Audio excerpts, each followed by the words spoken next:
Hi everyone, welcome to Sugar Coated with Zoe Byres. I'm Zoe Byres from Sugar Art by Zoe Byres here in Brisbane, Queensland, Australia. I hope you're all well. Welcome to my first episode. I hope you enjoy it. Today we are going to create some quick and easy decorations for any cake. So this is a process that you can do pretty much on any cake. You can do this on a buttercream cake. You can make it for a fondant cake. One that you've just covered in ganache, or even a naked cake if you wish. So these are nice little quick and easy decorations that you can do. You can use them, both these techniques together, to create a nice little design, or you can use them of course separately and incorporate them into your other designs. But it's a really nice way to get a very quick and easy decoration on your cake, and it means that you can paint and things on a cake on separate pieces that you can then add to your cakes later on. So these things can all be done in advance. They can be done well ahead of time, and you can keep them and set them aside and just add them on later on as you need. Or of course you can do them up and whip them up pretty quickly that same day, get them on your cake, and no need to panic about getting it right first time on your cake either. So you can make a couple of different separate things and then pop them up. And if you muck it up, then you muck it up, and we can solve it without having to replace and recover and all of those sorts of things that you usually have to do if you're painting onto a cake. So thank you very much for joining me. First off, what I wanted to show you to do is to make some very quick and easy wafer paper flowers. So we're going to make some little wreaths now to go around our cakes, and I'd like to show you just quickly how that's done. Okay, so what we're looking to make is something similar to this. So this here is a wreath that I have made, and you can see that I've made this just with florist tape and wire, and I've added in a few of the store-bought little stamens to it. So we're going to make something similar to this, and that's going to just to work as a bit of a frame that goes around our design. So this one here is just basically, yeah, like I said, flower wire and tape, and it's just made up with some extra little stamens. This time though, I'm going to make some very, very quick little wafer paper flowers to go onto it. I'm going to make 3 that sort of sit on the side of our new wreath, and this will sit around our nice little bunny rabbit when we've made that as well. So that's what we're looking to make.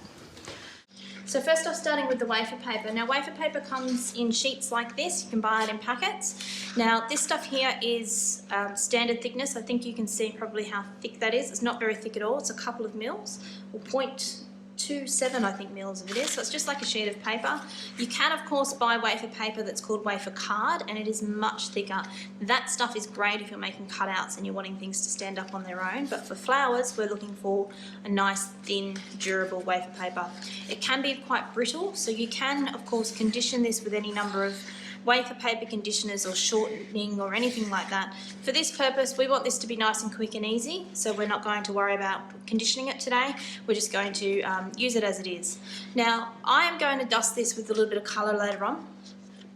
If I wanted this to be coloured, what I could do is take some of my Magic Colour airbrush colour, and I would give it a really quick coat of airbrush colour. So really, really light from my airbrush on the front.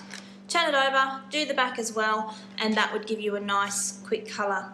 Remembering though that it is a dehydrated product, so pumping any moisture into it of course is going to make it bubble, and it's going to suck in all that moisture. We don't want to do that. What we are going to do is take our wafer paper now.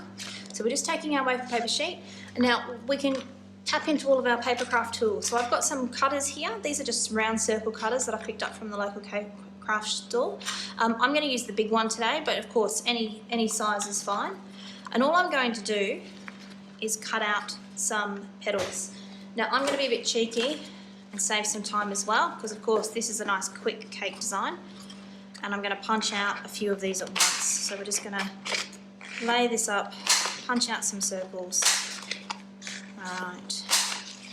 Just to create a few little petals that we'll have here for our flowers. So each one of these is going to be a petal. Now I'm going to take some flower wire. I've got the 30 gauge flower wire here. The reason why I like this one is because it's very, very light. And of course wafer paper is really light, so it doesn't need huge heavy wires to try and support it. You can absolutely go with the lightest that you can find. So all I'm going to do is I'm going to take my wires here, and I'm going to cut them into little lengths. So 1, 2, 3, so that makes 4 little wires. I'm going to put 5 petals on each flower, so I'm going to take another one here. We'll go 5, and then we'll save this one here, and I'll use that for my stamen in a moment.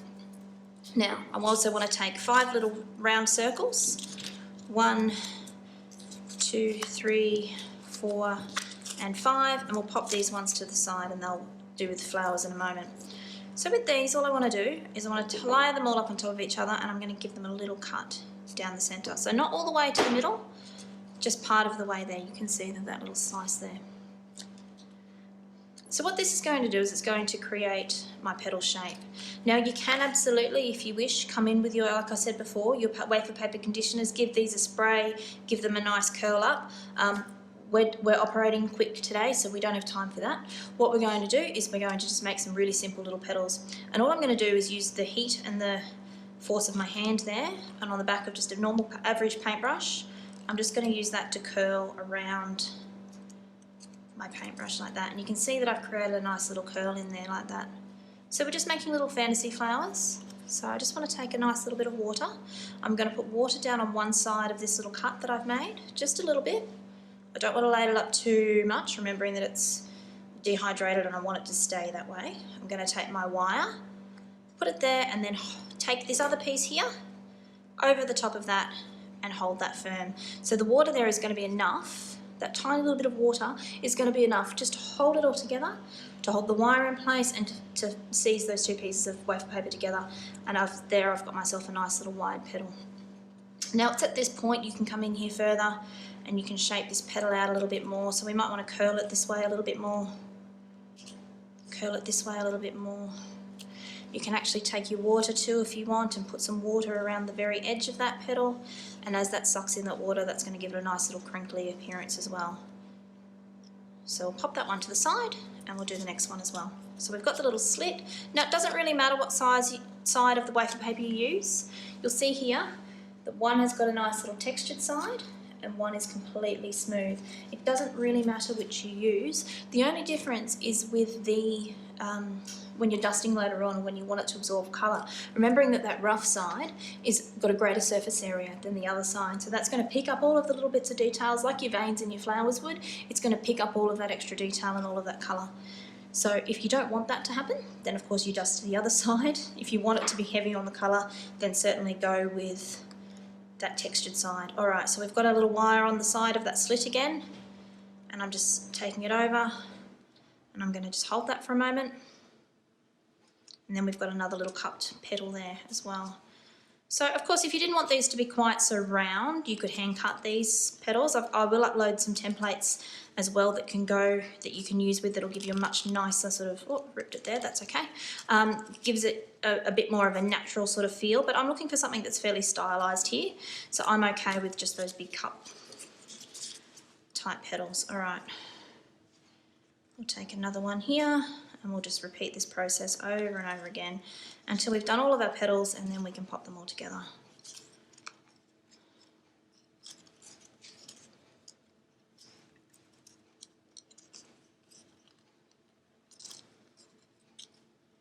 Alright, so I'm going to take a little bit of water and just run it around the edge of that petal, and that's just going to give it a nice little bit of texture, especially if you do it right on the edge. I find that that gives you a nice, especially if you're making roses, it's a really nice way to get that sort of crinkly effect on your roses with wafer paper, is just to run some water just right around the edge and let the water do all the work. Alright, so again in here, pick up that wire. Fine motor skills are pretty lacking at the moment. Let's have a look. Alright, so we'll pop that in there, push that one on there like that. I'll do this last one while we're here as well.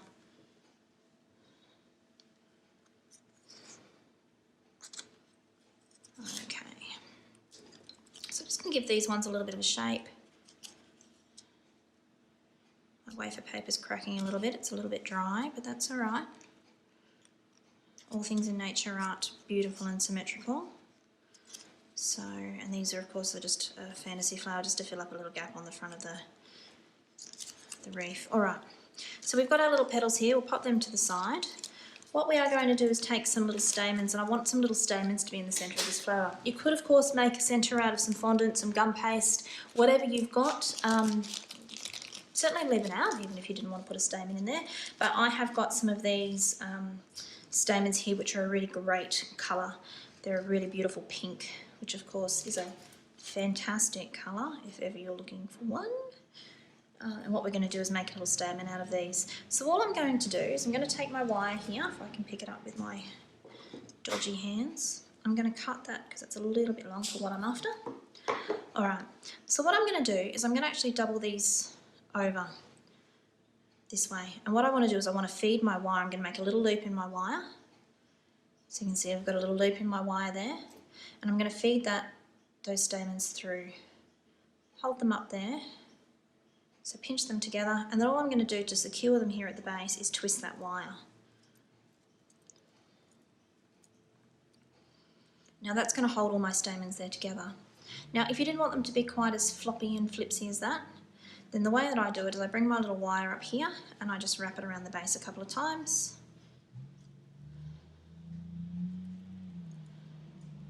And that holds my wires together, so you can see that the wire's kind of coming up a little bit onto the stamens, and that's holding them together a little bit more. So that's going to be the centre of my flower. Now when I'm putting my flowers together, you can of course just start taping them together. You can bring all your petals together and just tape them all together. Another thing that I like to do is I actually use dental floss. So if I grab some dental floss, it is, oh dropped it, it is not stuff that I've used this morning. It's brand new for this purpose only, and it's good because it's nice and thin and it's got a nice little grip to it too. So if you're bringing lots of flowers together and you're finding that when you're taping all of those stems together, so you've got all the wires of every one of your petals, and then you've got every petal, and then you've got your stamen, and by the time that you've put even just one lot of tape around that, you've added a whole heap of bulk then to your flower stem, and you end up with a stem that's pretty chunky and thick, and you don't always want that. So the way to get around that is the way I do it, is I use some dental floss. So what I'll do is I'll take my petal and I'll bend it just slightly so that it has got a nice little bend on it like that. You can see that there. And then what I'm going to do is I'm going to bring my stamen in here. And I want my stamen to sort of sit about there on my flowers. Now remembering that these are fantasy flowers, so they don't need to look like anything. I'm going to hold them firm with my 2 fingers there on my left hand, and with my right hand I'm going to start wrapping around this dental floss. So I'm holding that firm with the wires there, and I'm going to wrap it around there a couple of times to get it started, and that's going to hold it nice and firm. So then I can bring my next petal up. Now these are still a little bit wet, so it's best to wait for them to dry completely before you start putting them together, of course. Alright, and with this dental floss again, we're going to go tight, 1, 2 around, and then bring up our next petal. And you can see that that's sort of securing them all together there without me adding extra bulk in, which I would be adding if I was just taping now. Alright, so next petal in here like that. To pull out my dental floss, it just got lost in there, there we go. We want to go tightly around, 1, 2, we might go around there 3rd time. It's going to hold it in there. Alright, next one in. And the good thing about it is you can continue to reposition them as you need to as well. So if you find that, you know, with the tape sometimes it really sticks, but with the dental floss it does give you a little bit of give as well, so you can reposition them as you need. Alright, so that's around there again, and we've got one last one that I'm going to squeeze in here like that. Bend that wire out a little bit. You can see there that I've created a nice little fantasy flower. It's very nice and quick and easy, and it's super, super fast too. Alright, so I've got that in there together, and you can see that those wires are all in here, and there's no extra bulk, it's just purely the wires. So now I can come in with my flower tape. So I've got some brown flower tape here that I'm using because that's the colour of my wreath that I'm making. So if I can, the fun part is finding the end of the tape, as always. Alright, let's find the end of this tape. We'll make an end. Goodness me. So I'm using just a paper tape. I don't often use the plastic tapes very much. There it is.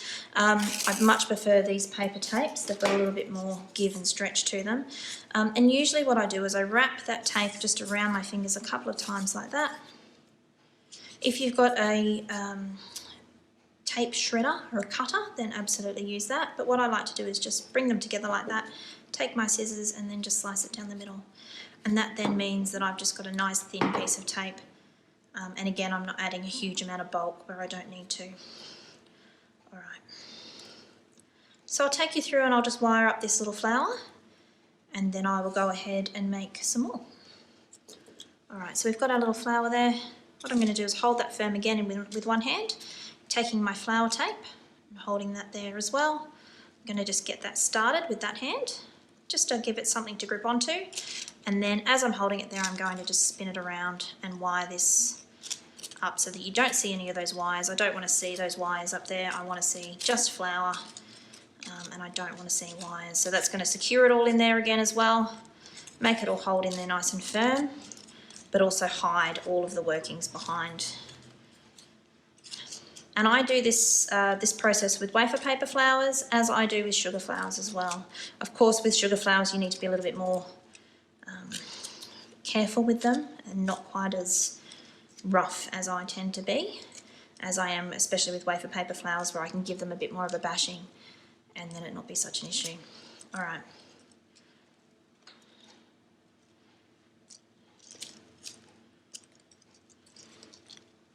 So there's my wafer paper flower. Right, so at this point here, we might have a little break. I'll continue to make a couple more of these little flowers to put onto our stamens, and then we'll come back and put it all together. Hi, I'm Zoe Byres. I'm from Sugar Art by Zoe Byres here in Brisbane, Australia, where I have my own little studio and I teach and do celebration cakes.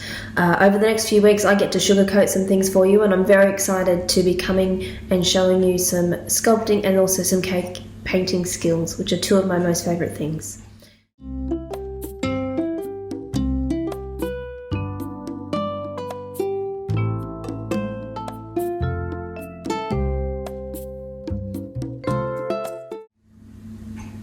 Thanks so much to Cake Flicks TV for having me along. I'm very excited to be able to sugarcoat some things for you over the next few weeks. In the interim though, please feel free to say hi, pop into any of my socials and check out my website for more information. There's also some great templates and guides on there for you. I look forward to seeing you online.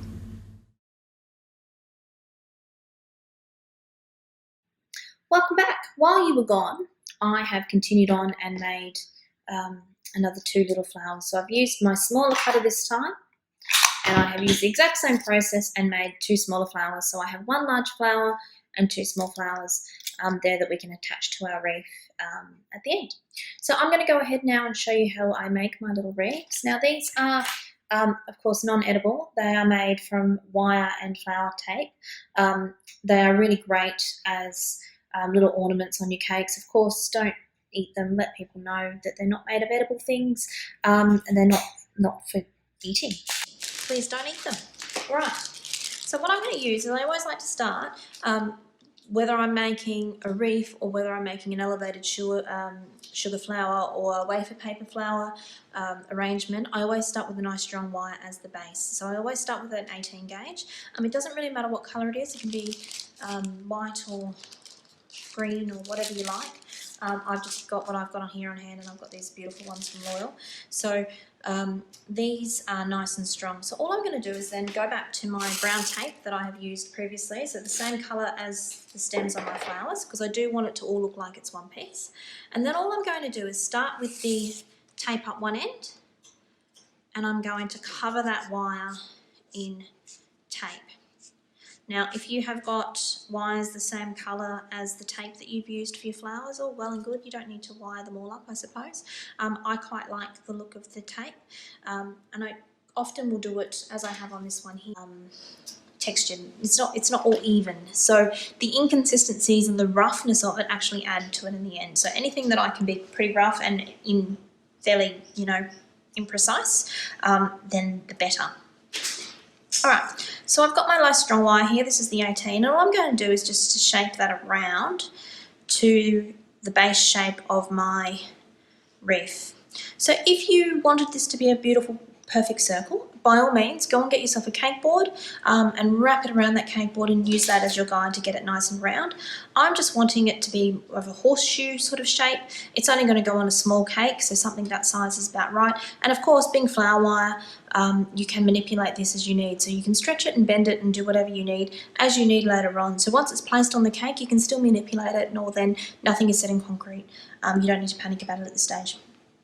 Alright, so then what I've done is I've got my 18 gauge, which is this one here, it's nice and strong, and then I've gone ahead and covered a couple of smaller wires. So I have got here 22 gauge wires. Might just grab another one of those. So here's a nice, that's half piece. Just grab a piece of another 22 gauge. You can really use anything you've got. These have all been cut. So I'll just take this little piece here and I'm going to cover that as well. They don't all have to be the same size. Of course, if they're a little bit different, then you get a little bit more of that inconsistency, which of course is what I was saying with previously is actually okay. Now, if you get big bumpy bits in your paper, tape, perfectly fine. You run out of tape, I'm going to go again here on the end. Now with this one, what I'm going to do is I'm actually going to continue the tape on after the wire's finished. So I'm going to continue the tape and continue twisting the tape on after the wire has finished. Just continue twisting that on there, and then I'm going to trim that off there. What that's going to do is it's going to allow me to create a little bit of a curly piece on the end, which is a nice little feature as well. So we've got a few wires here that we've covered, and what we're going to do is we're going to start again with our base wire, and then just taking these additional wires that we have, I'm going to just roughly wrap them around each other just to create a bit of a rustic wreath appearance. Alright, so we'll pull some out in some areas and twist them in tighter in others, just trying to make sure that it's secure without being too tight. Alright, might take this one down here and secure it a little bit more at the base. So wrapping that around there gives it the impression that it's a sort of a vine that's growing. Wrap that one around there like that. And then we'll bring another one up here on the side. Wrap it around, make it this one a little bit wider. Maybe bring that up there a little bit. And then maybe a little bit tighter. There's no real formula to this, it's just getting it so that you can see now, even with those, how pretty that looks. It's a nice little wreath. Now these parts here are just florist tape. So I've taken my florist tape here and I've doubled it over on top of itself, and then all I've done with that is I've twisted it. Just as we did previously when it was on the wire, but without having the wire in the centre of it. Now, if you continue to go and do this, and you keep twisting and twisting and twisting and twisting, you'll end up with a nice little twiggy type piece of tape that you can then manipulate. So you can come back to that paintbrush again, and we can actually wrap it around that paintbrush, give it a little bit of a push there, pull that paintbrush out now, and you'll end up with these beautiful little curls. So I might trim that little end piece off. You end up with these nice little, almost sweet pea sort of tendrils, like off a passion fruit plant or something. And then you can actually take those and tape those in or wrap them around a little bit more to add a little bit of extra texture and a little bit of extra interest to your wreath there. So they don't all need to be solid pieces of wire. You can absolutely come in here with some extra little pieces of tape and add in some extra little curly details and things. What we are going to do though, remember, is we are going to add our little flowers in here as well. So what I will do is trim this off here. It's a little bit long. So starting with my large flower, I'm going to put my large flower at the bottom. I want to position that as I'd like to see it. So we'll sort of start it maybe off centre here on the side. Take that piece out for now. Alright, I'm going to take just a little bit of flower tape here and I'm going to just tape that to my wreath.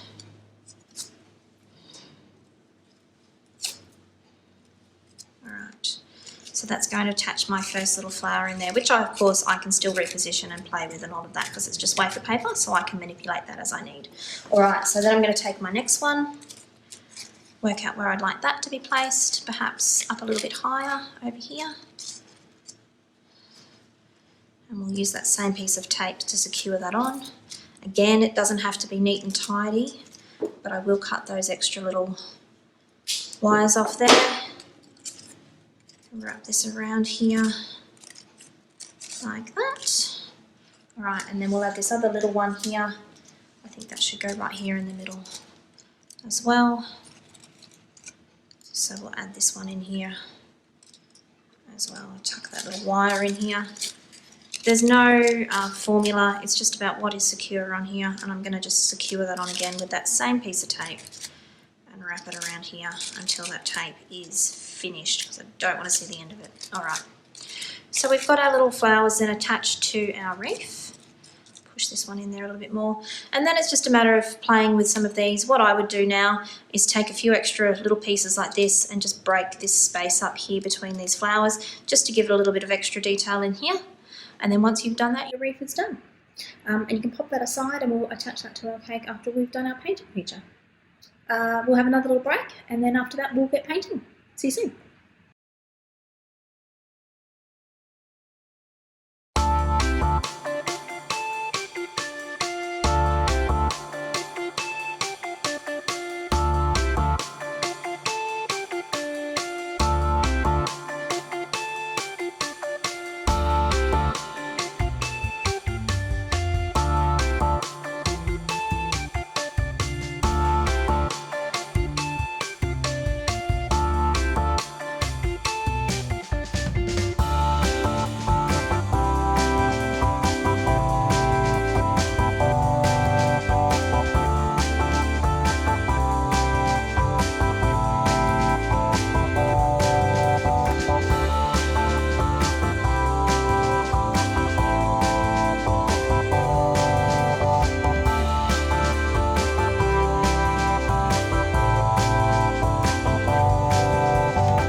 Hi, welcome back. I hope you have enjoyed the episode so far. What we are going to do now is move on to the next component of our quick add-on. So what we're looking to do is to create a two-dimensional painted image that can then be attached to a cake. So what I've done is I've done a really quick sketch here of a little bunny rabbit. So this is our little bunny rabbit that we're going to paint today, and with our little wreath, our wreath is going to sit around his little head like that, and he's going to be very, very cute onto our cake. So you can do this with anything, really. I've done a lot of this work with portraits. I find that it takes a little bit of pressure off. It means that, especially if I'm painting with cocoa butter, it means that I can paint over a few days without having to paint directly onto the cake and have the cake finished. I can have the actual piece of the portrait done and then attach that to the cake once the cake's done. It also means that if it's going onto a tricky part of the cake that you don't want to sort of contort yourself around to get to, then you can paint it on a separate piece and add it to the cake later on. It's a really nice little technique. So what I've done is I've done this little sketch here, and I've actually done it onto tracing paper just because that's what I had. But you can do it onto normal paper and transfer it onto tracing paper. You can also do it onto, find an image on Google Images, or especially if it's a portrait, of course, print it out. Remembering that if you are printing out portraits or monograms, to make sure that you hit the reverse print when you print. I mean, all of our faces, we like to think that they're beautifully symmetrical, but you'll have one eye that'll be a little bit higher, a little bit smaller. Things are not perfectly lined up. So when you flick a face, it's like when you look at those Instagram posts where people have taken a selfie and you can see that there's something not quite right about it. Generally, it is because they've hit the reverse button and their face has been mirrored. So it will still look like them, absolutely, but there'll be something not quite right. And if you want to give yourself the best chance of getting it bang on right and recognisable, even with just a likeness, then you want to make sure that you've at least got the face facing around the right way to make sure that you've got that, that you don't have a mirror image of that. Particularly important, of course, when you're doing fonts, because E's don't look like E's when they're back to front. So remember, if you are printing faces or fonts, hit that reverse and get that printed out in reverse, so that then when you transfer it, you're transferring it the right way around and not transferring it in reverse, because there's nothing worse than doing that. And I have done it and it's pretty devastating. So if you can avoid doing that, remember that reverse print. All right, I digress. So I have this little sketch here of my little bunny rabbit, and this is the one that we're going to use. So what I'm going to do is I'm actually going to transfer this image onto a piece of fondant. So you could use fondant or gum paste. If you wanted to, I guess you could even use modelling chocolate. what I've got is I've got a piece of fondant with a little bit of Tylose in it just to help it set up a little bit. Ideally, it's nice to paint on something that's dry, but in the spirit of things being done quickly, we are going to roll with what we've got here today. So what I have got here is I have got some fondant with a little bit of Tylose in it. Now I've rolled that fairly thin. I've rolled that through in my sheeter and I've got it nice and thin. You don't want to go so thin that it's going to crack when you pick it up. You want it to be able to hold itself, but equally you don't want a full, inch of fondant on the side of your cake. It'll just stick out too much and it'll look a little bit odd. So the thinner you can get it, the better. But of course, the last thing you want to happen is pick it up and it break. So what we're going to do is we're actually going to transfer this little bunny rabbit onto our fondant. So what I've done is I've drawn it onto this piece of paper. I like sketching onto tracing paper because it means that I can actually see through it and I can see where I'm positioning it onto my fondant. So what I've done is I've used a 2B pencil. So these are graphite pencils. Before everybody starts trolling and getting all upset that I'm using lead, I'm not using lead, I'm using graphite. The amount that you transfer is negligible. You chew the end of your pencils, you're going to get worse from the splinters probably. The amount that transfers is not a big deal. Certainly not a big deal for me. If it is a problem for you, you can use an edible marker, remembering though that the edible marker the transfer is going to be different, and of course it's not as easy to get rid of some of those lines when they're done in black ink. So I'm just using my graphite pencil. Ideally this would be nice and dry, but we actually want to cut it and deal with it. So you want to at least transfer the outline while it's wet and then let it dry and then come back and transfer the rest on. Or you can actually use a scribe method and transfer this on for you now. So we're going to go with it a little bit soft. Just so that I can show you then what we do and how we shape it to get it to fit your cake. Alright, so I've got my little image here. What I'm going to do is I'm going to position that over the top of my fondant. Now because my fondant is still quite soft, what I can do is just come in with a scribing tool and I can just actually scribe in those outlines. So if you are not confident with getting this image the right getting all of these details and things in, transfer more of the image. So spend some time, don't just go around the outline like I am here. You want to spend some time marking in all of the finer details. I always say whatever you need to do to make yourself feel comfortable and confident is what needs to be done. So if you're happy with just doing the outline and freehanding the rest of it, power to you, go with that. If you're not comfortable with that and you want things to make sure that everything is bang on right, you're not comfortable free-forming and free-handing, spend the time marking those things out and it will take some of that pressure off you. I should also say that if you're painting animals and things from nature, nothing is perfect. So if you can work with starting with animals and flowers and that sort of thing before you head into faces, then it's a lot easier to do because you're not making them look like any particular thing. The other really good trick is to make them a little bit comical. So if you can paint a picture of a bunny rabbit, for example, like this one, and make him a little bit comical. So he's got a bit of a cute little cartoony sort of face on him. If you can twist it a little bit and make them look a bit cutesy, a little bit comical, then that also takes a huge amount of pressure off you because you're not painting realism then, you're not deliberately trying to make it look like a rabbit from the wild. We are making a cute little rabbit with a little bit of a comical eye. So that takes a whole heap of pressure off because I'm now not trying to make it look like anything in particular. Alright, so you can see I've got my little outline here. I've missed his little arm here, but that's okay. So what I want to do now is I want to come in with a sharp knife, and what we're going to do is we're going to trim around the outside.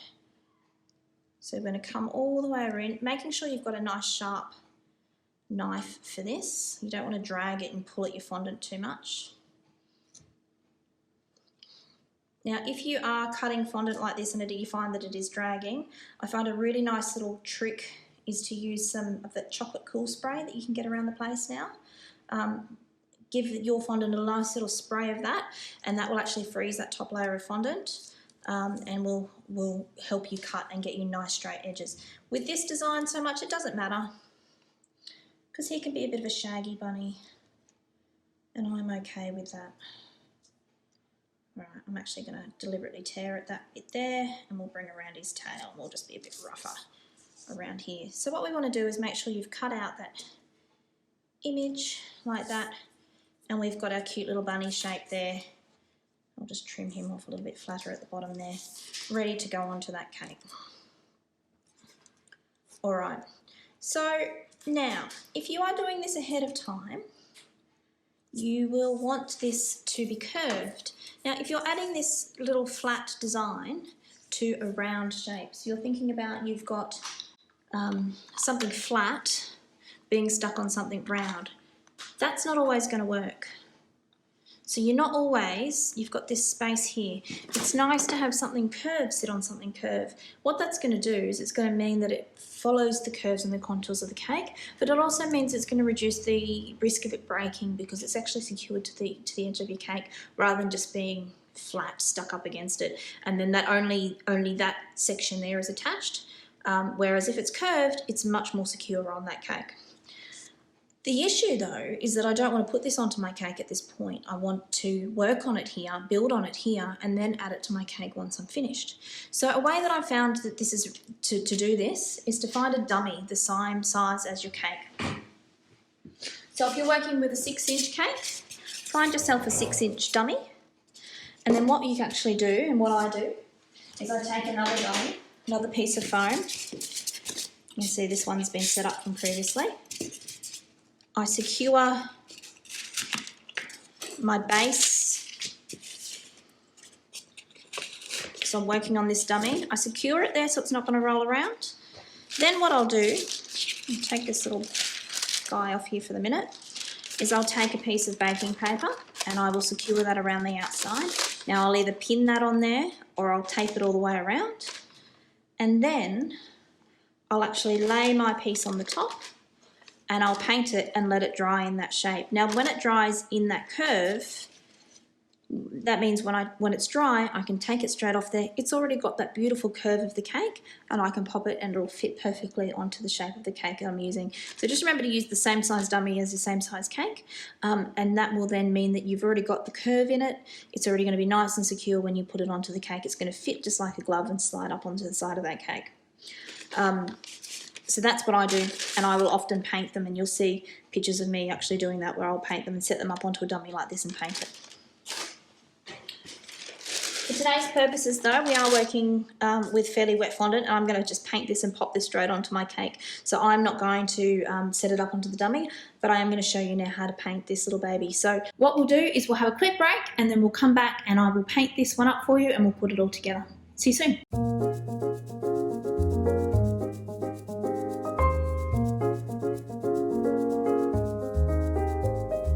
Hi, my name's Paul Bradford, and today I'm going to be taking you through all the different stages to create these fabulous cupcakes, cookies and cake pops. So first up is the cupcakes. So we're going to show you how to bake these lovely, beautiful vanilla sponge cupcakes, and then we're going to finish them in two different styles. We've got the buttercream style, and I'm going to show you how to do the buttercream from scratch, how to add colour, and of course pipe it on top of the cupcake. And then we're going to move on to the sugar paste or fondant, same thing, and we're going to get these beautiful little faces and little decorations on top of the cupcakes. Then we're going to move on to the cookies. So we're going to show you how to bake them from scratch, then how to decorate them with run out royal icing, and then so many little fun ways to decorate them.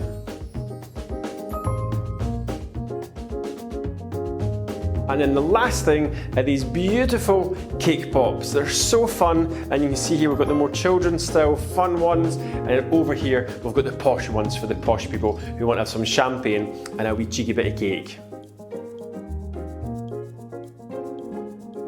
So come on, let's get started.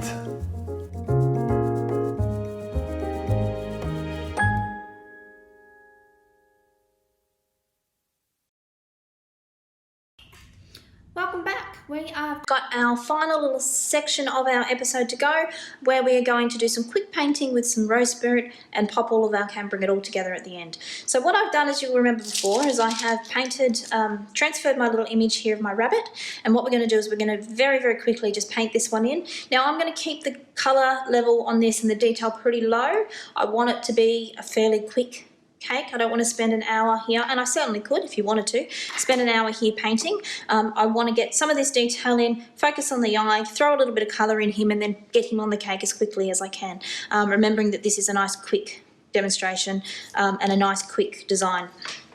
So what I want to do is I want to first off start off with my outlines. Now this guy, as I was saying previously, has got a bit of a comical character, sort of cartoony thing about him, which first of all makes him much easier to paint because it's taken all of the pressure of me trying to get him realistic and perfect.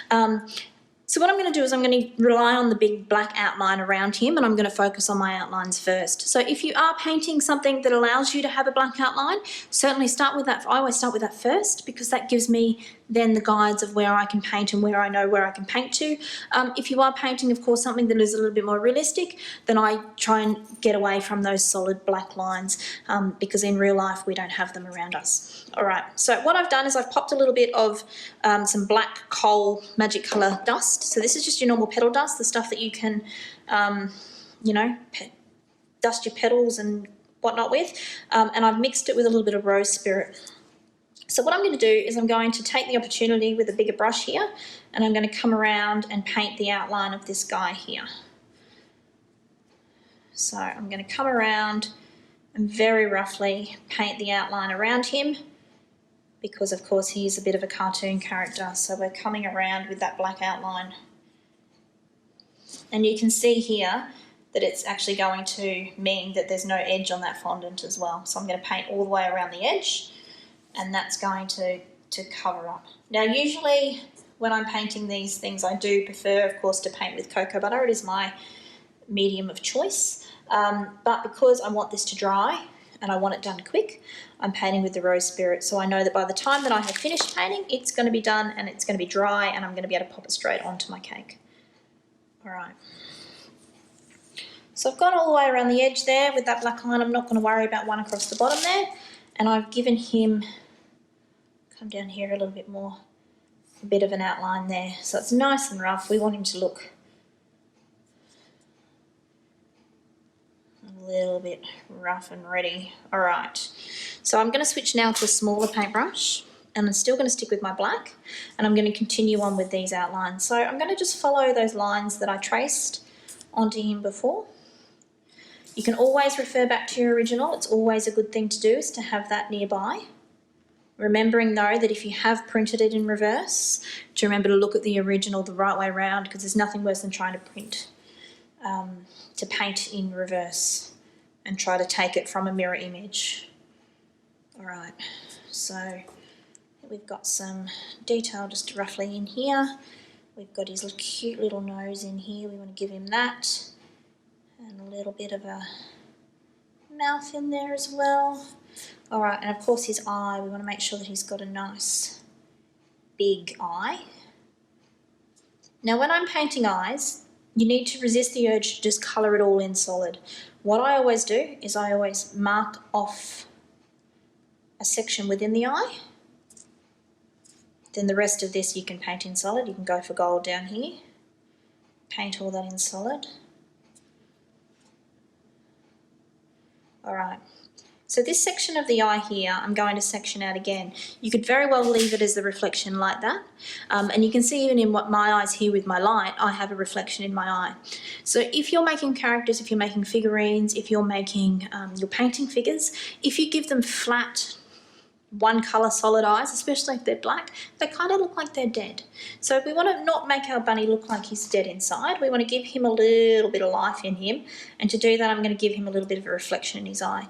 So I'm going to come around here and paint a U shape, or a bit of a C shape in here, so that I can make a top reflection, and then I'm going to give him a larger reflection down here underneath his eye here as well, to give him that cartoony type look. Alright, and then finish the top of his eye off here as well. So we've given him a bit of a reflection in his eye. So you can give them whatever reflection you like. I just always suggest at least one dot of white will bring whatever you're making to life. It's nice not to have dead animals and dead figurines on cakes. It's very nice to give them a little bit of life. Alright, so we're going to be really rough with this guy. We're going to give him a little bit of a rough squiggly little tail. Bring his little chin down here a little bit more. Give him some little bit of fluff on his chest there. Fluff down here. Alright, and maybe a little bit of shag here as well. Around the back of his head, just in that black to give him those outlines, because we are going for that sort of comical look. Maybe some little bit of an eyelash and a little bit of a shade here under his chin. Alright, referring back to my original sketch, which in all honesty wasn't very detailed in the first instance, but we have got a bit of a bunny forming there, if you can see. You can use your imagination. Alright, so then what I'm going to do is I'm going to add some colour into him now. I want to bring in some pink into his ears, into his nose. So I'm going to switch paintbrushes. I've got my little mini spatula here, which is the best thing in the world to get dust out of your little pots. Straight into there. So I've got a little bit of, this is Petal Rouge, which is one of my favourite colours. Again, it's just a petal dust that I've got that I use. Just mixing it with a bit of Rose Spirit. And what I'm going to do then is I'm just going to bring a little bit of pink onto his nose and paint a little bit into his ears. Now I'm not going for full coverage, I am going for that sort of sketched cartoony look. So that's going to suit me well, not to fill all of that in. Depending on the style that you're going for, of course, depends on how much colour you do. I might put a tiny little bit of pink down here into his chest and maybe a tiny little bit onto his cute little tail there as well. Alright, so that's all the pink I'm going to put into there. I'm just going to wipe my brush off over here. Now I'm going to come in with another little bit of colour. So I have got a little bit of a sparkly ivory pearl here, and I've got a little bit of bronze sheen. And I'm going to use these two just to add a little bit of highlight and a little bit of extra colour into his face. So again, with my mini spatula into my paint palette, a little bit of bronze, a little bit of ivory in there as well, and a little bit of Rose Spirit in there as well. We'll mix that up nicely.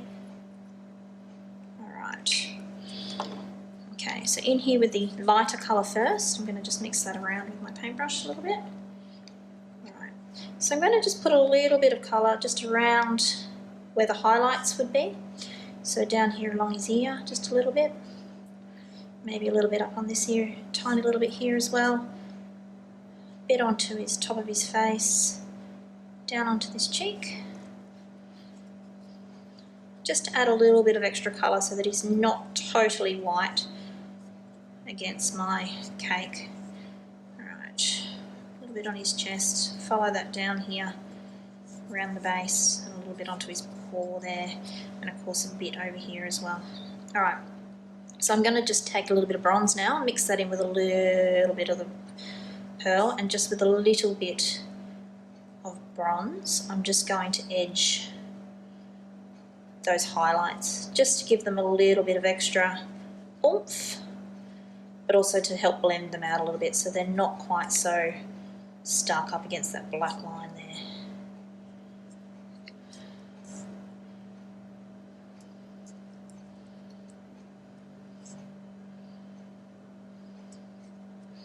Just sort of blend him out a little bit there on his face. Maybe a tiny little bit on the back of his eye here. A couple of little dots down here to give it a little bit of extra definition, and some up here on this ear here. Alright, so you could spend, you know, a full hour here drawing all your little texture, you know, putting in nice little tiny little marks, getting all the little textury bits in here. I'm not going to, because for this purpose I want this to be a nice quick painted design, and I've done that already. So that's going to dry within the next minute or so, and that'll be nice and dry and ready to put on my cake. So what I'm going to do now is I'm going to just pop that to the side and grab my cake, and we'll pop it all together. Okay, see, I've got this cake here. This is a nice, it's just a white chocolate mud cake, and I have iced it very, very roughly, just in that sort of naked cake style. I'm not wanting to fuss over it. Like I said, it's a nice quick cake design, so we're getting that done really quickly and getting it done. So now what I'm going to do is I'm going to assemble our little rabbit. So because this is nice and dry and my buttercream has just been done, it's not yet crusted, I'm just going to push this straight up to the side. Now if this buttercream had crusted, I'd just take a little smear of buttercream here and just secure my rabbit on the side with the buttercream. I don't have to do that with this cake because it is nice and it's not quite crusted yet, and also my rabbit is still nice and soft because I haven't let him dry. I've just finished painting him and he's still even a little bit wet. So what we're going to do is we're going to swing him around this way, and what I'm going to do is I'm just going to attach him to my cake and just push him on there and into that buttercream that's nice and soft still already. He's so cute. All right, pushing him into the buttercream there. Being conscious if your paint is still wet that you're not smudging all of your good work. So you've got now your rabbit cake. Your little rabbit's attached to the front of the cake there like that. He's kind of cute just on his own, but certainly we can add this little cute little frame around him as well. Now, because this is forest wire, of course, we can reposition it as we like, but we know that we've got a base point here at the bottom. So what I'm going to do is I'm going to insert my flower pick into the centre there where I know that that's where my wire is going to sit, and I can insert my wire straight into that gap. Now, if you find that the wire's a little bit big, you can always take some extra tape and wrap it around. What I'll also do is, because I've usually got it on hand, is pop a little bit of fondant into that flower pick, like so. And that's going to be a nice grab then for that wire to go in, and that'll hold it nice and secure. All right, so then it's just a matter of designing out your wreath without digging it into your buttercream as to where you'd like it to sit. Of course, as I said, if you have got a bigger wreath or you wanted to secure it in a couple of extra points, you can add an extra little point, another flower pick in here to secure that in. But I'm quite happy with where that sits there now. So that's our little bunny rabbit cake with our little wreath around it. He's very cute. He's in there ready to be eaten. So thank you so much. If you've got any questions, feel free to add them below. I'll do my best to keep up with the posts and to answer them for you. In the interim though, if you need something urgently, feel free to drop into my socials onto my website. Drop me a line. I'm happy to talk you through, talk you down as we need to. And certainly these little templates, so I'll upload my little sketch and the little flower templates if you wish for those as well onto the notes with this episode. So thank you very much, Cake Flickers. We'll talk to you soon.